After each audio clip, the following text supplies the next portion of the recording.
طيب بسم الله والصلاة والسلام على رسول الله وعلى آله وصحبه ومن والاه وبعد. أيها الإخوة الأخوات, salam alaikum wa rahmatullahi wa barakatuh. Donc la première question qui nous est venue ici est: peut-on prier donc la salat al-Isha avant son heure, sachant que la personne donc travaille le lendemain? Et bismillah, il faut savoir que la vie que l'on donne, spécialement ici donc au Centre islamique et culturel de Belgique et aussi avec la Ligue donc des imams de Belgique, c'est que toute personne donc peut regrouper la prière de l'Isha avec celle du Maghrib lorsqu'elle est donc dans une situation de cas de force majeure, comme par exemple les étudiants qui doivent des fois donc se lever très tôt, les études et autres, les personnes qui travaillent donc et qui se lèvent aussi très très tôt. Et donc toute situation de cas de force majeure fait que l'on peut à ce moment-là donc regrouper la prière de l'Isha à l'heure du Maghrib, mais comme il est aussi précisé, de ne pas se retrouver à rester passer une longue soirée jusqu'à des fois un petit quart d'heure avant la prière de l'Isha ou une demi-heure et puis aller dormir. Donc cela est vraiment une facilité donnée aux croyants lorsqu'il est dans une situation donc de cas de force majeure. Et ici donc spécialement par exemple en Belgique, il y a toute une série, alhamdoulilah, de conférences qui sont données par les imams dans la plupart des mosquées pour prévenir même de la date du début du regroupement de prière, et ils précisent aussi la fin du regroupement donc de la prière, parce que justement spécialement dans nos contrées dans le nord, on n'a plus cette facilité de pouvoir vraiment donner mais à la minute près donc l'heure de la prière de l'Isha. C'est pour cela qu'il existe justement cette fatwa. Donc ça c'est par rapport à cette première question. Je rappelle aussi qu'on pourrait développer cette question pendant peut-être même une heure ou deux, puisque j'ai assisté à un colloque il y a quelques années qui a été fait donc au Centre islamique et culturel de Belgique avec donc des savants qui sont venus de la Ligue du monde islamique, plus quelques astrophysiciens comme le cheikh Chauket qui était venu spécialement pour montrer aux imams ici en Belgique comment fonctionne donc justement tout ce système d'apparition de lumière, de signes et autres, puisque certains pensaient que lorsque l'on monte par exemple sur un building, un appartement assez haut, et qu'à une certaine heure on voit donc un signe distinctif, par exemple une apparition de lueur ou autre, on pensait que directement voilà c'était les fameux donc signes. Et là donc subhanallah, on était étonné d'entendre ces spécialistes par exemple nous dire que lorsqu'on est dans des pays qui sont fort illuminés par rapport donc aux lumières et autres, et bien subhanallah des fois on peut penser que ce sont des lueurs, mais en vérité donc il y a tout un entre guillemets problème par rapport donc à la luminosité qui est fort employée dans ce pays. Et spécialement en Belgique, on est très réputé de ce côté-là, puisque entre guillemets c'est une parenthèse, nos autoroutes sont tellement illuminées qu'on les voit vraiment lorsqu'on est très très haut dans le ciel par rapport à d'autres pays. Donc voilà, on peut rester des heures à expliquer cette question, mais rien que le colloque avait duré quasi entre 2 et 3 jours. Vous imaginez, donc ici je vous donne seulement la réponse résumée de ce que les mashayikh à ce moment-là de la Ligue du monde islamique avec la Ligue des imams et les représentants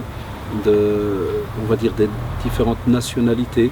Donc il y avait les imams turcs, albanais, maghrébins, il y avait le cheikh aussi égyptien du centre, il y avait donc deux mashayikh qui étaient venus donc de la Ligue du monde islamique, plus les astrophysiciens, et aussi un autre docteur spécialiste dans le domaine des calendriers qui était venu donc d'Allemagne, du centre islamique donc de Aachen. Enfin voilà, donc ça c'est pour la première question. Allah comme toujours craindre Allah subhanahu wa ta'ala par rapport à ces regroupements, puisqu'à la base on fait la prière à l'heure. Donc on espère que vous donc avez un cas de force majeure par rapport à cela. La deuxième question donc nous dit: les prières de Tarawih sont-elles conseillées ou obligatoires et quelles non conseillées à faire? Et toujours aussi des fois par rapport à la question du travail le lendemain. Il faut savoir que la prière de Tarawih chez la plupart des savants donc c'est une sunna, et on a donc soit 11 rak'a, on a aussi la vie de l'imam Ahmed rahimahullah qui est monté à 20 rak'a, on a aussi donc dans le Mourni on parle du Qudama, on parle aussi de jusqu'à plus de 36 rak'a, lorsqu'on parle aussi de la vie de l'imam Malik rahimahullah. Et Cheikh Al-Uthaymin rahimahullah, il a même fait une remarque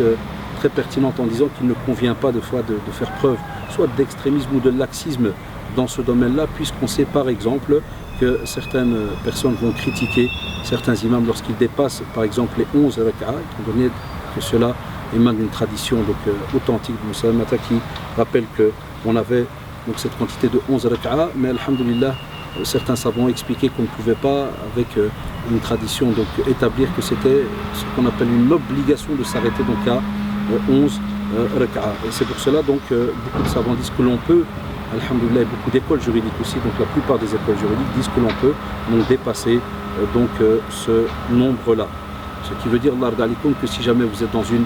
mosquée qui fait peut-être un peu plus de raka'a qu'une autre mosquée, alhamdoulilah, comme vous le voyez avec l'avis des savants même contemporains, il ne faut pas se retrouver dans une situation où vous allez commencer donc à traiter l'imam d'innovateur ou autre, loin de là, puisque nos grands mashayikh, comme par exemple Cheikh Al-Uthaymin rahimahullah, demandent justement de ne pas le faire.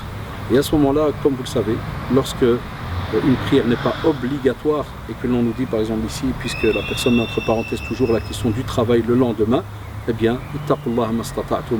Faites donc d'après ce que vous pouvez faire dans le domaine de la crainte d'Allah subhanahu wa ta'ala, et comme aussi nous l'a rappelé Allah subhanahu wa ta'ala, la yukallifullahu nafsan illa wus'aha. On ne peut pas faire supporter à une âme plus qu'est-ce qu'elle n'est capable donc de supporter. Donc vous faites votre possible. Si vous êtes capable de faire 2, 4 et ainsi de suite, donc vous faites ce que vous êtes capable de faire. Il faut savoir une chose, c'est que si jamais vous commencez donc quelques tarawih, quelques raka'at à la mosquée,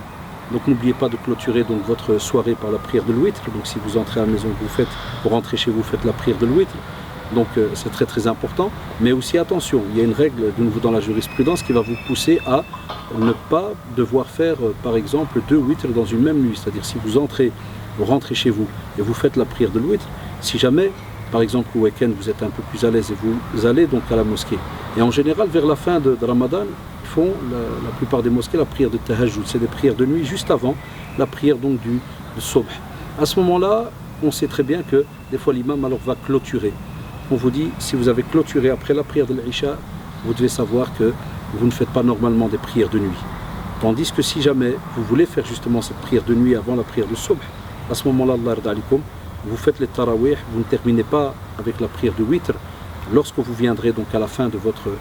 soirée, à ce moment-là, donc, ou à la fin de votre nuit plutôt, à ce moment-là, vous clôturez donc votre cycle de prière. Donc ça c'est un point quand même qu'il est important de rappeler et que rappellent la plupart des imams lorsque l'on est dans la période, spécialement la période de tahajjud, souvent en général les 10 derniers jours. Donc les imams le rappellent dans les mosquées, c'est pour ça qu'il faut rester attentif par rapport donc à cela.